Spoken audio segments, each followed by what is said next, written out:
College football programs like Auburn, Florida, Michigan, Florida State, and more have added five-star talents recently. Why are they so good, and what's their upside? Locked On presents The Portal, the daily podcast covering college football recruiting and everything NIL.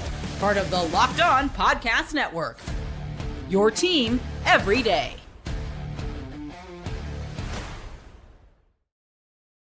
Welcome back into the Portal Podcast, where you get your daily recruiting, NIL, and transfer portal scoop. I'm your host, Brian Smith, longtime college football recruiting analyst. Thank you for making the Portal Podcast your first listen each and every day here on the Locked On Podcast Network. We are brought to you by FanDuel, and on the 26th, it is going to be a very special day. It is Futures Day on FanDuel. Get your futures bets in for all your season picks on FanDuel. Download the app today. All right, today for me is about a handful of players that have committed in the last couple of weeks that are five stars. I just wanted to focus on those guys in one lump sum, and a few guys that I think could be five stars. I can talk a little bit about that, use comparisons, etc. But overall, we're going to look at this from a perspective of what are you getting long term. What the ranking is now is a starting point. It's a barometer. But what is the long term for some of these five-star recruits and guys that are on the cusp of being five stars? No particular order here. Just going to go down the list. And out of the six guys, I've seen five of them live. So got some insights about personality, et cetera, as well. Number one on the list, and I think he's just a great kid. Auburn picked up a really good player in Braylon Womack at a Hartfield Academy in Mississippi. He lives in the greater Jackson area. This is a guy that can play nickel for you. He can play strong safeties, physical, and he's also intelligent. He's an elite academic kid. I think that he would be the guy in the back of the defense for a lot of teams. That would be in year two or year three, the one calling the defense and being your center fielder / defensive quarterback. College football today, safety and linebacker have gotten exponentially more difficult above the shoulders because of the RPO game and because of all the different bunch formations. It is annoying to play. This is a guy that can help you not only get himself lined up quickly, he can help other guys get lined up. And those are the little nuances that will make him a good player, not only early on during his Auburn football career, but Braylon Womack will probably be a guy that they can place in multiple spots, in addition to special teams. Personality, great kid. He's a guy that is very mature, good family, all that. His sister is also at Auburn. I'm sure that played a role in him becoming a Tiger. But Braylon Womack is a young man that, even though Auburn is loaded at defensive back, I will be surprised, very surprised, if they don't find a way to get him on the field as a freshman, in addition to special teams. I'm not talking about this being on the kickoff team or punt team or anything like that. There's got to be a role for him. Now, they're pretty young, but nickel, free safety, strong safety, there's three spots. He should be able, by the end of his freshman year, to be in the two deep at least. And as a sophomore, if he's not starting at one of those, I would be a little surprised. We'll see how it goes. But Braylon Womack's ability to think is just as important as his ability to cover. And he's, for the record, I've seen him play in nickel, like in zone. I've seen him play some man. He's got a little bit of everything, and he's just under 200 pounds, 5'11", 6 foot. So he's built like you would expect a safety to be built. Next up on the list, this is a player that everybody seems to be infatuated with. And while I think he's an elite physical talent, there's some things I still want to see from him long term, because if he figures it out, like, the sky is the limit. And that is Savion Hyder out of the state of Virginia. Running back, roughly 6 foot, 200, 205 pounds, plays at Louisa County, I believe I'm pronouncing that right, in Mineral, Virginia. Competition he goes against isn't very good. He just slaughters it, and that's fine. But the one thing about him, when Hyder hits the gas, like his explosiveness for a guy that's, give or take, again, 200 pounds, is elite. It's about as good as it can possibly be. But sometimes he hits it a little too early, in my opinion. I let it rip. I'm not afraid to be going out there and giving a little bit of credit, and I'm also not afraid to take away. Like, if he just uses patience a little more, reads his blocks a little bit more, there's no reason that Hyder couldn't be, especially in Michigan. He's committed to the Wolverines now. There's no reason, but the way they recruit offensive linemen, that Hyder can't be a Heisman candidate before he leaves Ann Arbor. But there's still a long gap with him on understanding patience in the hole. That is a special, special talent. And I'm telling you, you have to watch the film to understand. And I've been blessed enough to see him play live too. The Under Armour All-American practices, whether it was catching a pass, just going through drills or anything else, his suddenness is different. So if Hyder can figure that out, why couldn't he end up being a starter by the end of his freshman year? He's as talented as any player, like when he walks in the door. His suddenness is, to put it in comparison, would be similar to Notre Dame's Jeremiah Love coming out of high school. That kind of explosiveness. Jeremiah found his way into the lineup consistently as a freshman, even though they had a lot of guys older than him that were very talented. And as a sophomore, obviously, he was elite. I think Hyder has that kind of capability, but he needs to learn the patience and he needs to learn how and when to pick holes. After that, man, there's no way to think that Hyder isn't a superstar at Michigan. And they've got Tony Alford coaching him. He's one of the best running back coaches in college football as well. That certainly helps as well. Izayia Williams, Tavares, Florida. He decommits from Ole Miss and pledges to the Florida State Seminoles. This is a kid I know pretty well, probably as well, if not better than anybody else on this list. Pass rusher, could be an off-ball linebacker, as they call it. I just call it linebacker. But Florida State, I think they're going to start him at inside linebacker from what I've heard, 6'2", 215.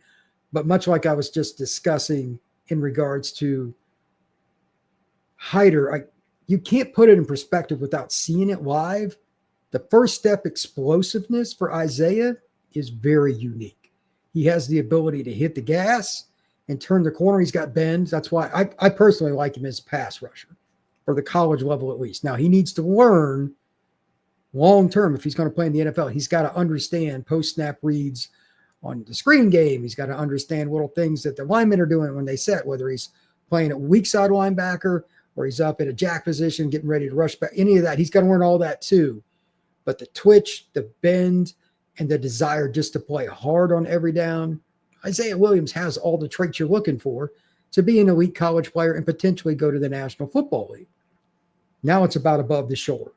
Making sound decisions on where he plays is something that Florida State and Izayia have got to figure out.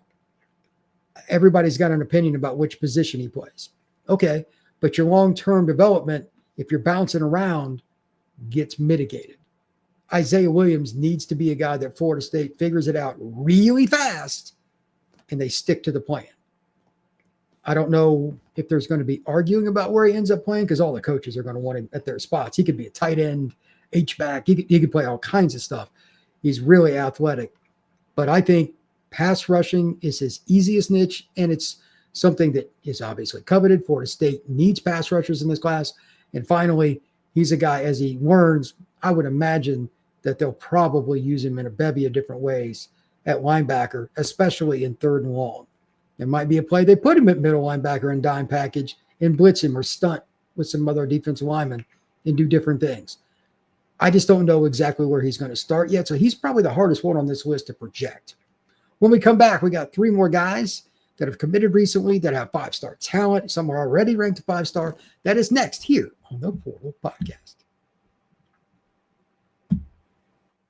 Today's show is brought to you by FanDuel.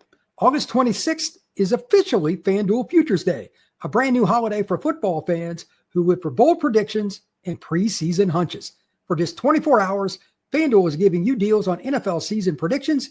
So whether you're calling for your MVP, eyeing a bold shot division winner, or ready to crown your Super Bowl champion before week 1 even kicks off, this is your moment. So take a flyer on the MVP race, maybe, or perhaps you've got somebody you really think is going to win it. For me, it's Joe Burrow. Maybe for you, it's Saquon Barkley. Whoever it is, FanDuel lets you make your decision. Visit the FanDuel app today and start planning your future bets now because FanDuel Futures Day is one day and one day only. FanDuel, play your game. Thank you once again for making the Portal Podcast your first listen each and every day here on the Locked On Podcast Network. I am Brian Smith, longtime college football recruiting analyst, and we also are going to be doing a lot of other things other than just directly talking about recruits. We've got all the different predictions. Going to have a show on Thursdays, I think, moving forward we'll figure out the exact time. I'm working on that, but just doing a preview show every week, discussing the top programs as they get ready for the college football weekend, my picks, why, and I'm going to use that from the lens of recruiting in the transfer portal and NIL. How did we get to this point before we go into this game for each and every team that I cover? So now back on to the recruiting grind here. Davian Gross committed to the University of Florida. He's out of Lone Star High School. It's a really prominent program that's kind of grown over the last couple of years in Frisco, Texas, on the north side of Dallas. This is a kid that when I watch his film, I immediately think, well, he could play about any skill spot, but he plays mostly running back. That's probably where he'll go. I've heard Florida likes him at receiver. There are different ideas on where he should play, but whatever the case may be, Davian Gross is a guy that's just a physically gifted athlete. The Gators have done a nice job, by the way. A little shout out to Florida. Not only do they have DJ Lagway, who's a greater Houston area kid, they plucked a few kids in the last few years out of Texas that are really good. Ball, the running back, he's another kid from Texas. This kid, he could have went to Oklahoma, and he could have went to numerous other SEC, Big 12, Big 10 schools. They go all the way to Dallas and get him. So shout out to Billy Napier's staff for getting that done. But I like him at running back. But Florida's just absolutely loaded at running back. So I get it. But here's my question. I said at the opening, I'm going to stay with this theme. It's about long-term upside. He's not ranked as a 5-star yet. And one of the reasons that I think Gross is not, because of the conversation I just had, where's he going to play? It makes it a lot more difficult to project somebody. And the way that the recruiting services, Rivals, 24/7, ESPN, they want to pick kids that end up being first-round picks. I'm just going to be clear. For the most part, that's how it's done, whether you agree with that or not. Having stated that, when you don't know which spot a kid's going to play, it's kind of hard to say. And if it's between two positions where one of them is not considered a premier position, sometimes that happens, it will mitigate the chances for a young man being ranked higher. Running back doesn't get thrown into the mix very much for first-round picks. That hurts. Receiver, quite a few. And so are DB. I think he could be a defensive back in a heartbeat. But what I do know is he's a quick player, gets in and out of his breaks well. He can catch the football very well, but he's probably going to need a year at UF. They've got some talented receivers at Florida anyway, but I think Gross is a kid that's underrated in the rankings. His film's a lot of fun. If you want to see a football player that makes plays, that does it the right way, going against good competition, Gross is one of those guys that also has a ceiling. I'm not sure what his preference was growing up and why he's moved around. Maybe it's because his high school program needed him to. I'm not familiar with their entire roster, but it is a good program. That's just a kid, though, that Florida has to figure it out. Did they play him some in the backfield, or is he just exclusively a receiver? I don't know. But Florida got a really good football player. Jake Cruel, speaking of Florida, that's one of the schools he considered. He came down to Oklahoma and Texas. However, he's from the greater Orlando area originally and now at IMG Academy. Pass rusher, talking about premium positions. Jake is the most polished pass rusher I ever remember scouting. He's the most consistent that I've ever seen at an Under Armour camp. Like, he won literally every single rep that I saw at Under Armour Miami this year. Every single one. That is crazy. Krell is a guy that just takes every rep serious.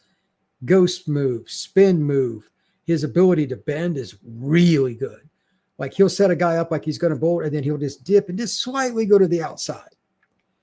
And like, they'll take their hand over, like maybe skim the top of his back, and he will get to the quarterback. Really does a good job. And every now and then, this may be his best attribute as a pass rusher. Jake will get thwarted because he's going against some guys, okay? Really good players. But he has a secondary move. You're not going to win every time on your first move. You've got to have a mental thought going into the play. Well, this is what I'm going with. And then secondary, if it doesn't work, this is what I'm going with. And sometimes you got to do a little bit on the fly because they surprise you. His ability to do all those things has to be good, because several of the reps that he won, he didn't win right out of the gate. But his secondary move, after he hit, maybe he spins, maybe he push-pull. That's maybe his best move. He's really good with big guys shocking him, getting into him quickly. and then pulling them by, like by the shoulder or something. He's really good at it. I think that all those traits together make him going to play for Brent Venables and the greater Oklahoma staff. Like their defensive staff is very, very good. Makes him dynamic. Here's the question I have. He's not ranked a 5-star because Jake doesn't have the measurables. He's like 6'2.5", 240, give or take. But he's just elite as a football player. Will they use him more than just a pass rusher? Will he play linebacker some? Very intelligent young man. I'm curious. I think Oklahoma could find their way into making that work really, really well for them. It's interesting because I don't really know what their long-term vision is, if they're going to morph their defense anymore. Venables is the mad scientist. I could see them using Jake in multiple ways, and he would enjoy the challenge of the playbook. But initially, yeah, he's going to be a pass rusher, 3rd and 6. He'll be in the game. If he ends up earning a starting nod before the end of his freshman year, would it surprise me? No. The Sooners are getting a hardworking, very intelligent, and productive player in Jake Krell. And I also think he's a guy that'll be really good in their locker room. So good for the Oklahoma Sooners. Finally, speaking of good guys, Darius Gray, super, super young man. He's out of St. Christopher's in Richmond, Virginia.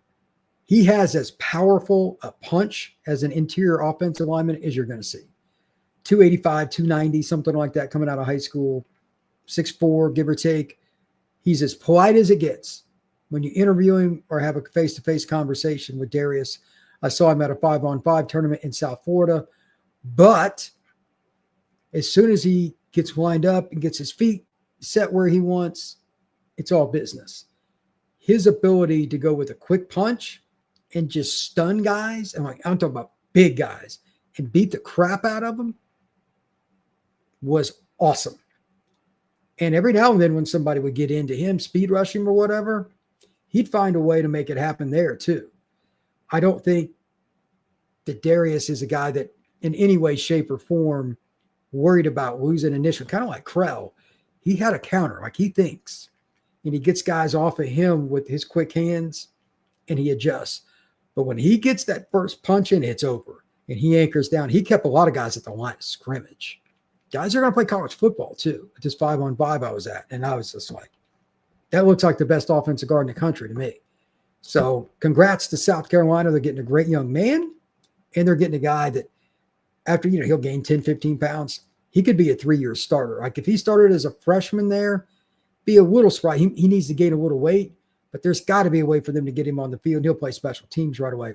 It's almost impossible for me to see a situation where Darius doesn't start as a sophomore. He's going to have a year in the weight room. So again, talking about ceiling and upside, I think he could be an all SEC level player by the end of his sophomore year because he's mentally focused, God-given talent. Like again, that punch is tremendous and he just loves it. Like the way he plays is similar to Krell. Like even when he didn't do well on a rep, he was always very competitive and he kept learning. He took coaching from the guys that were around him. My guy, Ray, coaches California Power, and that's the 7-on team he played with. He loved him, and he just said, this guy, this is the guy you got to watch. When I went to that tournament, he was right. I tell you what, it's really, really interesting when you see a kid like that for the first time and they just shock you because California Power is loaded. So Darius Gray might have been their best guy this year.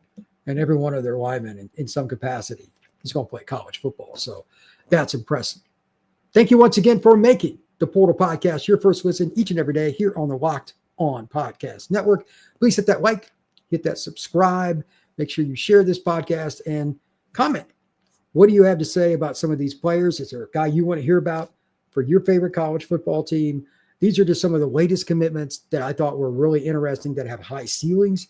And I really enjoy talking about them. So it's fun and I enjoy doing it. So we're going to continue with some of these themes here over the next few weeks. Recruiting's died down, obviously, but we're going to switch gears, like I said, and really dive into the predictions, the matchups. These are the kids that were recruited highly. Here's some of the kids that really kind of took off after they got to college. All these breakdowns for big games coming up right here on the Portal Podcast. We will see you again soon.